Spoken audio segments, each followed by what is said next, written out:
ఆ, కృష్ణప్రసాద్ గారు మీరు తప్పకుండా చెప్పాల్సిన విషయం ఏంటంటే ఇలాంటి సినిమా తీస్తున్నాం అన్నప్పుడు మీరు చేసిన ధైర్యం ఫస్ట్ ప్రొడ్యూసర్గా, సెకండ్ థింగ్ కథ నమ్మడం అండ్ అమ్మో ఎంత ఖర్చు అవుతుందో, ఎలా ఉంటుందో, ఎలా ఆడుతుందో మీకు ఆ ధైర్యం ఎలా వచ్చింది? అది చెప్పాలంటే నిజాయితీగా చెప్తానండి. 100% నేను అప్పటికి ఫస్ట్ ఒక్క సినిమానే చేస్తున్నానండి, చిన్నోడు పెద్దోడని, మంచి సక్సెస్ఫుల్ సినిమా. ఆ తర్వాత బాలు గారు, ఎస్పి బాలసుబ్రహ్మణ్యం గారు నాకు అంకులు, ఆయన నన్ను కృష్ణ ఓ మంచి సినిమా చేద్దు కానీ కొంచెం వెయిట్ చేయి అని అన్నారు. అది అన్న 2 నెలలు కూడా అవ్వలేదండి. ఆ 2 months అయిన తర్వాత బాలుగారు ఒక రోజున నాకు వాళ్ళ సెక్రటరీ విఠల్ గారు ఫోన్ చేసి, నేను మణి అంటారు బాలుగారిని, ఒకసారి అర్జెంటుగా రేపు మార్నింగ్ విజయ గార్డెన్స్కి రా అన్నారు. సరే వస్తాను అంకుల్ అని అన్నారు. అప్పుడన్నీ సెల్ ఫోన్స్ లేవు, ల్యాండ్లైన్ లేవు. చంద్రమోహన్ గారి మేనలు నేను అక్కడ ఉన్నాను. సరే వెళ్ళాను. వెళ్ళంగానే థియేటర్కి వెళ్ళిన తర్వాత సాంగ్ అయిన తర్వాత ఆయన బయటకు వచ్చి, కృష్ణ ఒకసారి అర్జెంటుగా శ్రీనివాసరావు గారిని కలిసిరా. రాత్రి నేను బెంగళూరు నుంచి సాంగ్స్ పాడుతూ నేను ఆ సాంగ్స్ నుంచి పాడేసి వస్తుంటే మా ఇద్దరు పక్క పక్కన ఫ్లైట్లో ట్రావెల్ అయ్యాను. చాలా ఇంట్రెస్టింగ్గా చెప్పాడు. ఒక 20-25 minutes నెరేషను చాలా బాగుంది, నువ్వు అర్జెంట్ కలిసిరా, తర్వాత మాట్లాడదాం అన్నారు. వెళ్ళి పక్కనే శాలిగ్రామం హార్డ్లీ అబౌట్ 5 minutes ఇమీడియట్గా వెళ్ళి కలిసి, సార్ ఇట్లా పిలిచారా, రమ్మన్నారా, చెప్పారా అండి, అవునండి అని చెప్పి కూర్చుని ఆయన ఒక ½ an hour నాకు ఎక్స్ప్లెయిన్ చేశారండి. ఇట్లా నా మీద నాకు ఒక బ్యాక్ డ్రాప్ ఉందండి, ఇట్లా టైం మిషన్ మీద అంటే అది already back to future, time after time 2-3 VCR అవి ఇచ్చారు నాకు.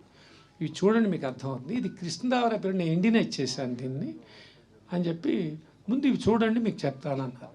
ఇమ్మీడియట్గా నేను వెళ్ళి మధ్యాహ్నం 1 మాత్రమే చూశానండి. రాత్రి ఇమ్మీడియట్గా నాకు మళ్ళీ బాలుగారి దగ్గరికి వెళ్ళి ఇంటికి వెళ్ళి కలిశాను.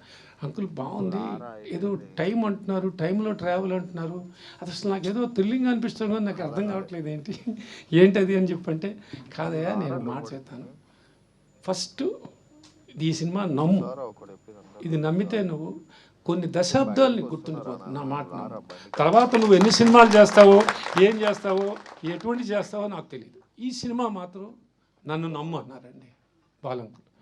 నువ్వు విను, నువ్వు చెయ్యి, వెళ్ళేసిరా, ఆయన రేపు మార్నింగ్ వెళ్ళిరా అని అన్నారు. ఇమ్మీడియట్గా ఆయన దగ్గరికి మన్నాళ్ళు వెళ్ళి, నేను 1 చూశానండి, ఇంకా 2 చూస్తానండి, బట్ నాకు నచ్చిందండి పాయింట్ అని అన్నా. ఇమ్మీడియట్గా ఆయన మమ్మల్ని నాకు అప్పుడు ఒక 40-45 నిమిషాలు కృష్ణదేవరాయ పేరుడు అవి చెప్తూ, అప్పుడు మనకి తెనాలి రామకృష్ణ గురించి, తిమ్మరుసు గురించి, రామారావు గారు మహానుభావుడు, ఆయన చేసినవి దీంట్లో అప్పుడు చెప్పారండి. మొదటి రోజు చెప్పలేదు ఆయన నాకు, అసలు నేను సినిమా చేస్తానో తెలియకుండా మళ్ళీ హీరో పేరు ఎందుకు చెప్తారు. అది 2వ రోజు నాకు ఇది కేవలం నందమూరి బాలకృష్ణ గారు, ఆ బాలకృష్ణ చేస్తేనే నేను ఈ సినిమా చేస్తాను, లేకపోతే మీకు నా మీద ఇంట్రెస్ట్ ఉంటే వేరే కథ ఎత్తుక్కుందాం, వేరే సినిమా చేద్దాం, ఇదే మాట అన్నారండి ఆయన. మీకు తప్పులేదు, మీరు బాలుగారిని ఏవి చెప్పారు కాబట్టి, బట్ ఈ కథ మాత్రం నందమూరి బాలకృష్ణ గారు అయితేనే ఈ కథ తీస్తా బయటికి అన్నారు. లేదు సార్ నేను చేస్తానండి అన్నారు. సరేనండి అన్నారు. అక్కడి నుంచి మాకు ఇది ప్రసాద్ అన్నయ్య గారు, అంటే దేవర ప్రసాద్ గారు, ఆయన మన బాలకృష్ణ గారి అవన్నీ అవన్నీ చూస్తుండేవారు.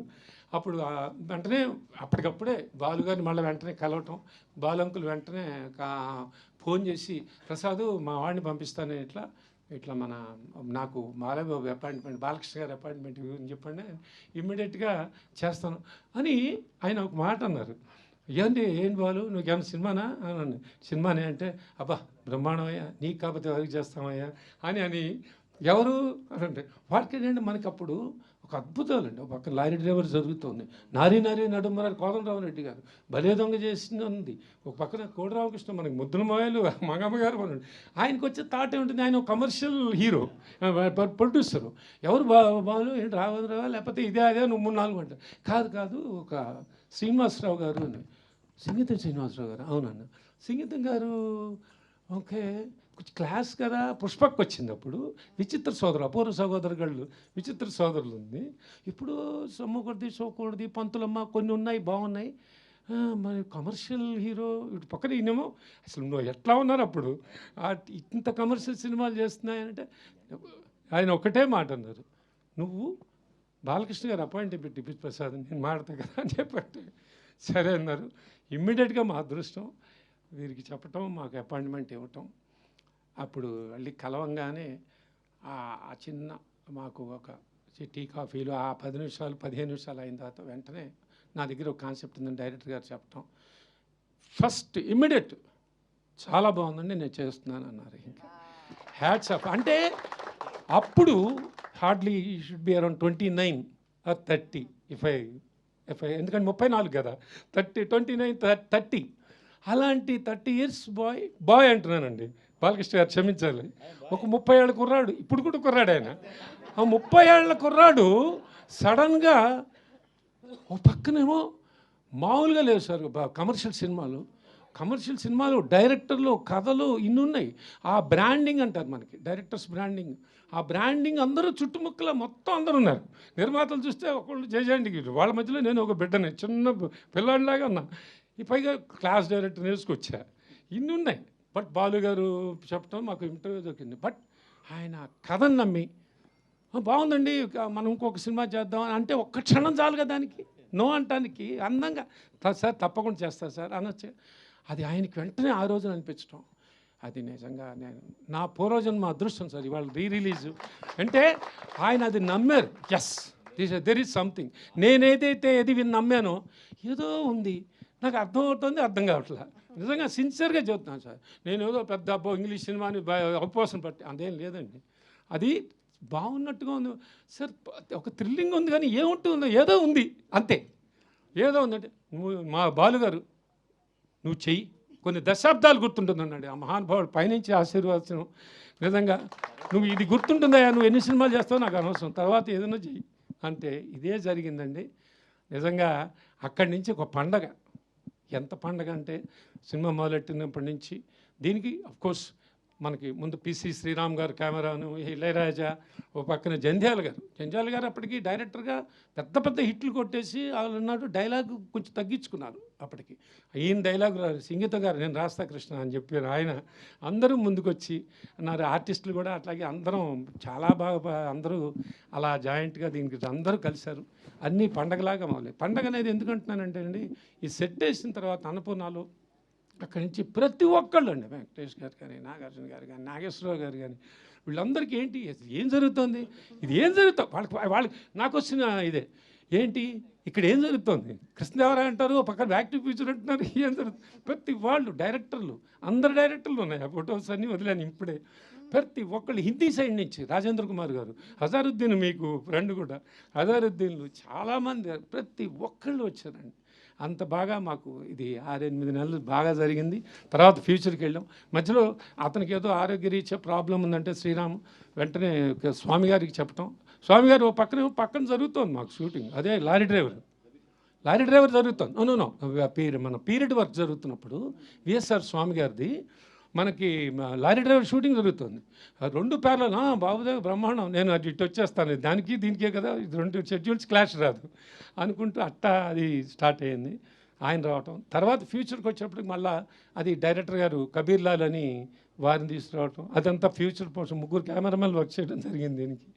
ఇలా ఒక అత్యద్భుతంగా జరిగి మనకు రిలీజ్ అయిన తర్వాత ఇవాళ ఆ సినిమా గురించి మాట్లాడుకుని నాకు ఒక బ్రాండింగ్ తర్వాత ఎన్నెన్నో సినిమాలు చేశా.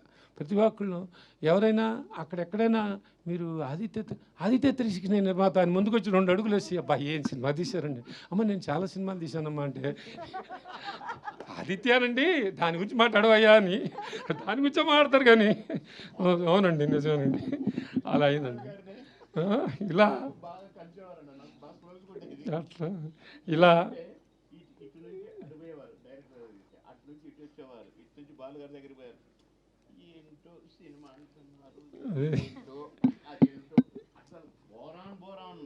ఇలా నాకు అదృష్టం అండి ఇది. ఇలాంటి సినిమా నేను నా బ్యానర్లో చేయటం, దీనికి పరిపూర్ణమైన సహకారం నేను 3 వ్యక్తులకి జీవితాంతం రుణపడి ఉంటానండి. బాలుగారి ఇన్స్పిరేషన్తో ఆ మహానుభావుడి ద్వారా ఇది స్టార్ట్ అయిన తర్వాత దీన్ని డైరెక్టర్ గారు నిజంగా ఆయన నమ్మకాన్ని స్క్రీన్ మీద తీసుకొచ్చి వాళ్ళు దీని గురించి మాట్లాడేటట్టుగా చేసి నాకు ఒక ఎపిక్ని ఇచ్చారు. అలాగే నా బాలకృష్ణ గారు ఎంత చెప్పినా తక్కువ ఆయన గురించి.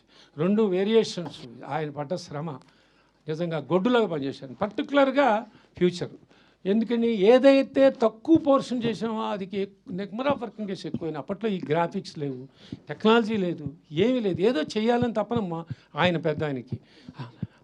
అది ఆ తపనకి ఎందుకు ఆయన అంత పాపం ఇంత చేస్తుంటే మనం ఎందుకు చేయకూడదు అని తెల్లారి 7ంటికి వచ్చేస్తే అర్ధరాత్రి 3ంటికి వెళ్ళటం, మళ్ళీ 7ంటికి రావటం, మళ్ళీ 25-30 డేస్ చేసాం. ఇలా రకరకాలుగా చేస్తే నిలబడి ఆయన నన్ను నమ్మినందుకు అది నిజంగానే అందరం ఆ రోజున తర్వాత ఆ ప్రివ్యూస్ పడ్డప్పుడు చాలా ఎగ్జైట్ అయిపోయారు. సినిమాకి వెళ్ళేటప్పుడు అది ఒక క్లాసిక్. ఏ క్లాసులన్నీ మీ అందరికీ తెలిసిన విషయమే.